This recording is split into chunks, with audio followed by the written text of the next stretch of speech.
Hello साथीहरु नमस्कार। आजको छोटो भिडियोमा म तपाईहरुलाई मेसेन्जरमा जुन तपाईहरुको फेसबुकमा फ्रेन्ड लिस्ट नभएको साथीहरुले पठाएको मेसेज कहाँनेर आएर बस्छ भनेर सिकाउन गइरहेको छु। प्राय चाहिँ यो अफिसियल कन्भर्सेसनहरुमा चाहिँ धेरै रिक्वेस्टहरु मेसेजहरु चाहिँ जुन नर्मल कन्भर्सेसनमा आएको हुँदैन फेसबुक मेसेन्जरमा, त्यो चाहिँ एउटा सिक्रेट अप्सनमा गएर बसेको हुन्छ। त्यो कसरी हेर्ने भनेर यो छोटो भिडियो बनाउन गइरहेको छु। सुरुमा तपाईहरुको मेसेन्जर लाइट हैन यो फुल भर्जनमा जानु होला अनि त्यसपछि यो खोलिसकेपछि तपाईको मेसेन्जरमा जुन नर्मल कन्भर्सेसन यहाँ देखिरहेछ यो नर्मल कन्भर्सेसन हो। यो नर्मल कन्भर्सेसन पछि माथि तपाईको जुन प्रोफाइल आइकन हुन्छ च्याट भनेर यहाँनेर तपाईको त्यो प्रोफाइल आइकन हुन्छ, त्यसमा जानु होला। त्यसमा गइसकेपछि अलिकति तल हेर्नु होला, यहाँनेर चाहिँ मेसेज रिक्वेस्ट भनेर आएको छ।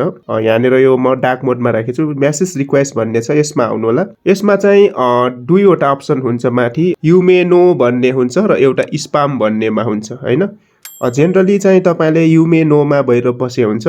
जुन यो मेरो फेसबुकमा फ्रेन्ड लिस्टमा नभएको र तर काम पर्ने बेला यताउता सर्च गरेर मेसेजमा फाइलहरु मेसेजहरु भएको छ। एकजना म्याडमको आछ जुन हामी फ्रेन्ड लिस्टमा छैनौं, म खोलेर हेर्न गइरहेको छु तपाईहरुलाई देखाइदिन कसरी आउँछ भनेर म खोल्न गइरहेको छु। जुन एउटा चाहिँ डकुमेन्ट पठाइदिनु भएको थियो, तर त्यो मेसेज चाहिँ नर्मल टेक्स्ट हो भने यहाँ देखिन्छ, मिडिया फाइल हो भने यसरी छोपेर राखेको हुन्छ। यो चाहिँ मिडिया फाइल हो।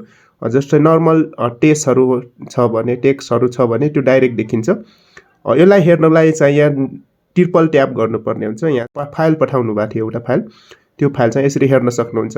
अब नर्मल च्याट मात्र छ भने यसरी च्याटहरु हेर्न सक्नुहुन्छ। नेट स्लो चलेको छ मेसेज। त्यसपछि यो चाहिँ आइडी नै ब्लक गरेको मान्छेको छ, कसको हो थाहा भएन। कहिलेकाहीँ फेरि तपाईको यसमा नआएर यहाँ स्पाम भन्ने ट्याबमा आएर बसेको हुन्छ, त्यसमा पनि यसमा छोइदिनु होला। यसरी स्पाममा आएर बसिसकेको हुन्छ, यसरी हेर्न सक्नुहुन्छ तपाईले।